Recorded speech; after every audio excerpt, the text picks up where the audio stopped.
Want a recipe for success? Step 1, visit ocdfamilypodcast.com/courses. Step 2, click on my link to browse OCD Training School's amazing course catalog. Step 3, enroll. And step 4, enjoy learning. With no added cost to you, you can support the OCD family community while grabbing some continuing education or learning how to bridge yourself to self-help strategies for OCD. Again, that's ocdfamilypodcast.com/courses and use my special link to sign up today. Hi, fam!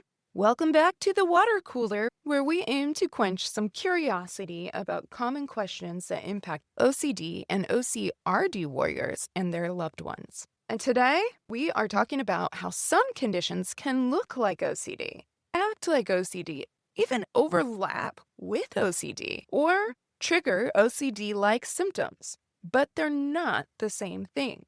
Curious to learn more?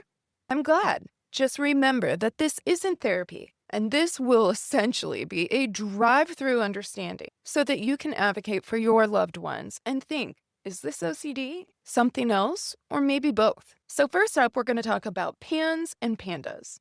PANS stands for a pediatric acute onset neuropsychiatric syndrome. And PANDAS is essentially when this condition is triggered by a strep infection. And if you're like strep throat that people get like every winter sometimes, yep, that's the one. Because for some folks, strep can cause a sudden, intense OCD-like symptom profile in kids. Think compulsions, food restrictions, even motor or vocal tics. Why?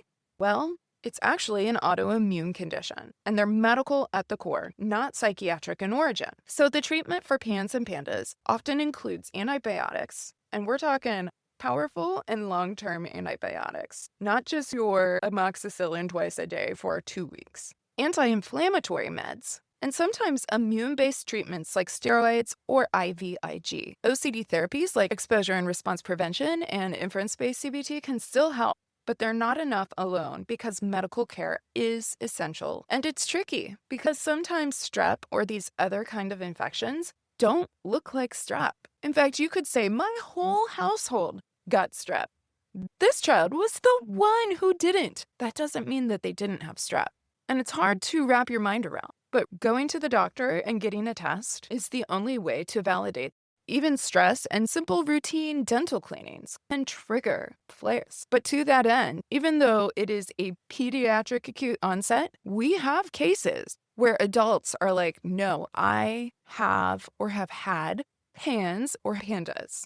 So ultimately, I guess age is nothing but a number. And if you have a sudden onset of OCD symptoms in your child or loved one, and like a sudden unexplained irritability, separation anxiety, OCD, those tics we talked about before, maybe sudden hyperactivity, insomnia, oppositional behaviors, aggression, anxiety. Are you looking at your loved one and going, oh my gosh, who is this person? They are absolutely different. They went to bed, my child or my sibling or my parent, and they woke up a different person. It's worth looking into PANS or PANDAS. Additionally, I was just speaking with a client this week about tick-borne infections. I don't know about the region where you live, but tick populations are growing and bursting at the seams in my area. And you may have heard about something called Lyme disease, which is a very tricky and very difficult condition to treat. But there are also other tick-borne infections, such as Bartonella, that can affect our nervous system and trigger psychiatric symptoms. Even OCD-like thoughts, rage, paranoia, panic, even motoric functioning, like your ability to walk, suddenly it's like paralysis. This isn't just a product of anxiety, and it's not all in their head, though it is neuroinflammatory in nature. So treatment typically includes long-term antibiotics or antimicrobials, depending on chronicity, plus supportive care like anti-inflammatories and sometimes even psychiatric meds. It's complex, and it often needs a Lyme-literate provider. Let me say it again for the people in the back. A Lyme-literate provider. I was delighted to see an endocrinologist that we partner with here in town actually has a Lyme-literate provider.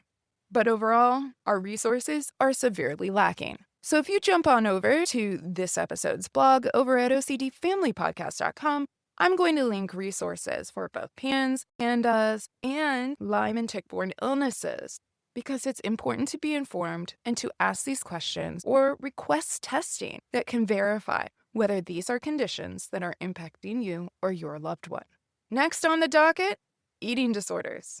Eating disorders can muddy the waters because a malnourished brain becomes obsessive, anxious, and rigid. In those cases, what looks like OCD often improves once nutrition is restored. Another reason root cause matters. But eating disorders also have a high comorbidity rate with anxiety disorders and even OCD specifically. I remember having a more in-depth chat about this with Dr. Jenna DeLossi and Jenna Stone. So I'll link those episodes over on the blog if you're curious about learning more about how eating disorders can mimic or even overlap with OCD. What I will say is in most cases, if it's not OCD, then once nutrition is restored and nourishment is achieved, those OC symptoms dissipate or disappear completely. If they stick around, that is a good clue that OCD has also crashed the party. And lastly, a quick reminder that when OCD gets really loud or really severe, that intensity can be so confusing and sometimes even look like something like psychosis, especially when those intrusive thoughts are based in harm, sexualized, or existential themes.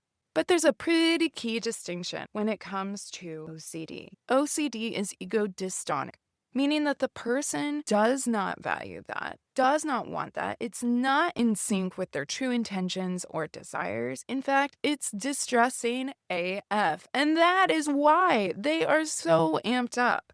And while true psychosis can absolutely still be distressing, it is more in line with what that person perceives and believes. That reality testing gets blurred and they believe the struggles that they're experiencing.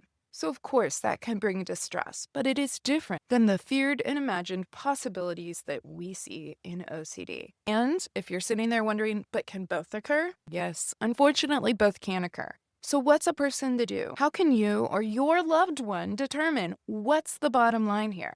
Because similar behaviors and even thought processes can show up in very different conditions. Well, that's where finding your own team can be really helpful. And I emphasize and underscore team, because for obsessive compulsive disorder, you need someone trained in treating OCD. That means they use exposure and response prevention or ERP, or they treat using inference-based CBT or ICBT, or maybe they even use acceptance and commitment therapy, otherwise known as ACT. But also, in every one of these conditions, medical evaluation is essential. PANS and PANDAS need medical intervention. Tick-borne illnesses need medical intervention. Malnutrition absolutely needs medical intervention.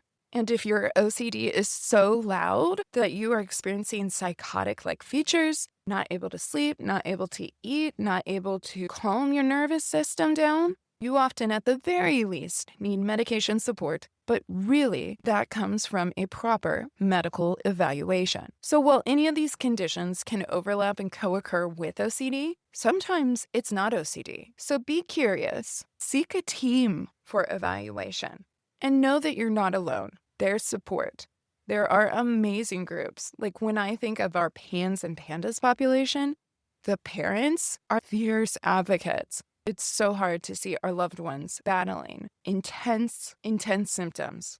But to the degree that we can slow down and build our team so that we alone don't have to figure it out, these can be really important pieces to the puzzle. So if you're curious in learning more about any of these conditions, again, check out OCDFamilyPodcast.com for more information. And hang in there, fam, because we've got this, and we are better together. Therapists, ready to shape the future of pediatric OCD treatment? Join the Next Steps in Pediatric OCD on-demand course from Angela Adamson Springer, LCSW, and learn how to adapt inference-based cognitive behavioral therapy for kids. With research still emerging, this course empowers you to explore new methods and contribute to the growing field of evidence-based practices. With OCD Training School's 365-day access for on-demand courses, you'll gain practical tools to help kids by adapting ICBT's signature 12 modules to be as creative as the kiddos you're treating. So sign up at OCD myfamilypodcast.com/courses to support the podcast at no extra cost and support further growth and hope for our youngest of warriors.